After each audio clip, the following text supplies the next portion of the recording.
Hello दोस्तों, कैसे हैं आप। स्वागत है आपका एसएम लॉ क्लासेस में। आज हम बात करेंगे एक महत्वपूर्ण विषय पर जिसको लेकर एक शंका है, बहुत सारे सवाल हैं।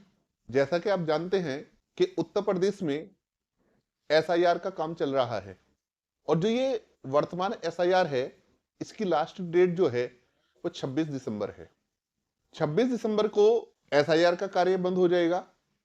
इसके बाद 31 दिसंबर को एक ड्राफ्ट मतदाता सूची प्रकाशित की जाएगी।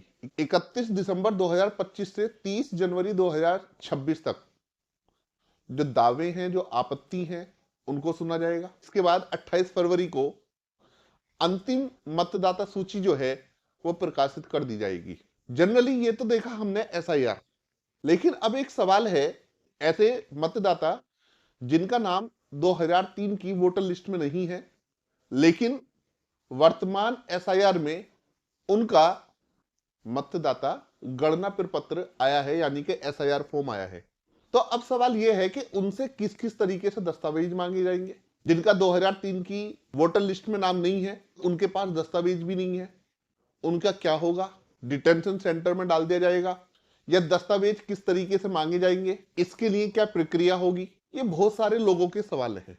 इससे पहले बिहार में एसआईआर हुआ है, तो बिहार में एसआईआर होने के बाद बिहार में किस प्रक्रिया को अपनाया गया, उसी को सामने रखते हुए हम देखते हैं कि किस तरीके से दस्तावेज मांगे गए।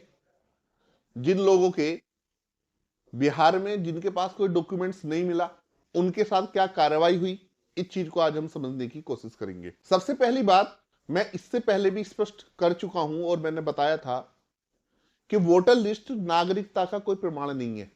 यानी कि वोटर लिस्ट में नाम ना होना, इसका मतलब कभी भी यह नहीं है कि वो व्यक्ति भारत का नागरिक नहीं है।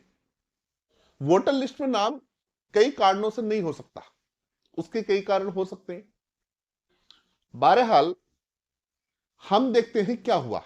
देखिए, अगर जो वोटर लिस्ट की बात करें तो एक तो 2003 की वोटर लिस्ट है और ये वोटर लिस्ट डिजिटल फॉर्म में भी है और इलेक्शन कमीशन ऑफ इंडिया के पास पूरा डाटा है। एक लिस्ट 2025 में तैयार हुई जो एसआईआर हुआ है, तो इस लिस्ट में वो नाम भी हैं जो 2003 की वोटर लिस्ट में नहीं थे। तो इस तरीके से जो वोटर्स हैं, हम उनको टू कैटेगरी में डिवाइड कर लेते हैं। एक तो वो वोटर्स जो 2003 की वोटर लिस्ट में जिनका नाम है, और एक वो वोटर्स जिनका नाम 2003 की वोटर लिस्ट में नहीं है, बल्कि उनका नाम 2025 में जो एसआईआर हुआ उस लिस्ट में उनका नाम एडिट किया गया है। अब ये 2025 में जो एसआईआर हुआ, तो ऐसे भी लोग हैं कि जिनका नाम 2003 की वोटर लिस्ट में भी है और जिनका नाम 2025 की वोटर लिस्ट में भी है। और मैंने पहले बताया, इलेक्शन कमीशन ऑफ इंडिया के पास पूरा डिजिटल रिकॉर्ड है, उनकी पूरी डिजिटल लिस्ट वोटर लिस्ट है। तो अब सबसे पहले क्या होगा, इनका मिलान किया जाएगा। इनका मिलान किया जाएगा 2003 की वोटर लिस्ट से 2025 की वोटर लिस्ट का मिलान किया जाएगा। बिहार में यही किया गया कि पहले जो है उसका मिलान किया गया, और मिलान करने के बाद जो वोटर लिस्ट में 2003 की वोटर लिस्ट में भी नाम था और अब भी नाम है, वो तो सही है, लेकिन इसके अलावा कुछ ऐसे नाम जो 2003 की वोटर लिस्ट में नहीं थे बल्कि 2025 में ही हुए, तो उन्हें जो है अब ये नए वोटर्स जो है कहा गया, यानी कि ये 2003 के बाद अब ये नए वोटर्स बने हैं। अब जो ये नए मतदाता बने, यानी कि जिनका नाम 2003 की वोटर लिस्ट में नहीं था और 2025 की वोटर लिस्ट में जिनका नाम है, तो अब इनके लिए क्या करा कि बीएलओ से इनके वेरिफिकेशन के लिए कहा गया। यानी कि ऐसे वोटर्स की, ऐसे मतदाताओं की एक सूची जो है बीएलओ को दी गई। बीएलओ को निर्देश दिया कि इन मतदाताओं का फिजिकल वेरिफिकेशन कीजिए। ये मैं बिहार की बात बता रहा हूं कि बिहार में कैसे कैसे हुआ कि इन मतदाताओं का आप क्या कीजिए, फिजिकल वेरिफिकेशन कीजिए। इसके बाद बीएलओ ने घर घर जाकर जो है सत्यापन किया, मौके पर जाकर पूछा, आप कब से रह रहे हो, आपके माता पिता का नाम क्या है, पहले कहां वोट डालते थे, और परिवार के अन्य जो सदस्य हैं किसका वोटर लिस्ट में नाम है। इन सारी चीजों को जाना। यही से तय हुआ कि मामला सामान्य है या मामला संदिग्ध है।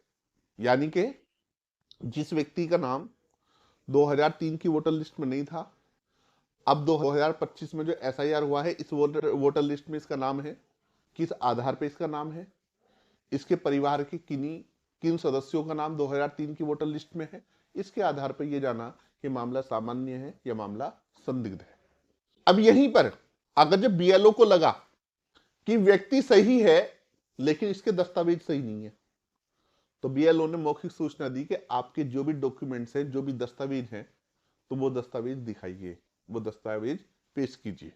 अब सपोज करो बीएलओ जो है फिजिकल वेरिफिकेशन के लिए गए और वो व्यक्ति जिसका वोटर लिस्ट में नाम है वो घर पर नहीं मिला, जानकारी अस्पष्ट थी, यानी कि स्पष्ट जानकारी नहीं थी।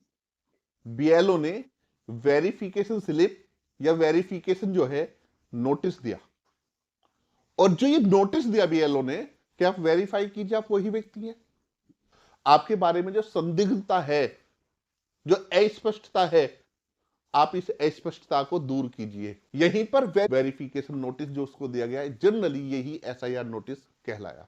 कुछ मामलों में बीएलओ ने अपनी रिपोर्ट दी, इलेक्टोरल इलेक्शन ऑफिसर, इसको रिपोर्ट दी, इसको मामला संदिग्ध लगा, तो इसने एक नोटिस इशू किया। उस नोटिस पर एक डेट थी कि उस तारीख को दस्तावेज के साथ, कि जो भी डॉक्यूमेंट्स है आपके साथ, आपका जो भी लिखित कथन है उसके साथ, आपके पास कोई भी गवाह है या जो भी आपका पड़ोसी है जो उसके साथ जो है आप जो है उपस्थित हो, और उपस्थित होने के बाद जो है आप यहां पर जो है बताएं, जो भी आपके बारे में डाउट्स है उसके रिगार्डिंग जो भी डॉक्यूमेंट चाहिए वो डॉक्यूमेंट जो है आप दें। अब यहां पर सवाल है कि डॉक्यूमेंट्स क्या मांगे गए। इसके लिए इलेक्शन कमीशन ऑफ इंडिया पहले ही क्लियर कर चुका है, 12 तरह के डॉक्यूमेंट्स बता दिए हैं कि इसमें से ये डॉक्यूमेंट्स होगा। जो व्यक्ति उसमें जो अपने निवास स्थान को और अपनी जन्म, उसका जो है जन्म कहाँ हुआ है, यानी कि डेट ऑफ बर्थ को, और उसका डोमिसाइल जो है, उसका निवास जो है कहां पर है, इस चीज को जो है वो प्रूफ करेगा। अब यहीं पर बिहार को, मैं बिहार को सामने रख कर बात कर रहा हूं, तो जब ऐसे भी व्यक्ति थे कि जिनके पास दस्तावेज नहीं मिले, तो अब सवाल यह था कि जिनके पास कोई दस्तावेज नहीं मिले तो क्या उनको अरेस्ट किया गया? तो याद रखना बिहार में कोई गिरफ्तारी नहीं हुई। क्या उनको डिटेंशन सेंटर भेज दिया गया? कोई डिटेंशन सेंटर नहीं भेजा। क्या उनके पास, उनके अगेंस्ट कोई पुलिस केस फाइल हुआ? नहीं भैया, कोई भी पुलिस केस फाइल नहीं हुआ।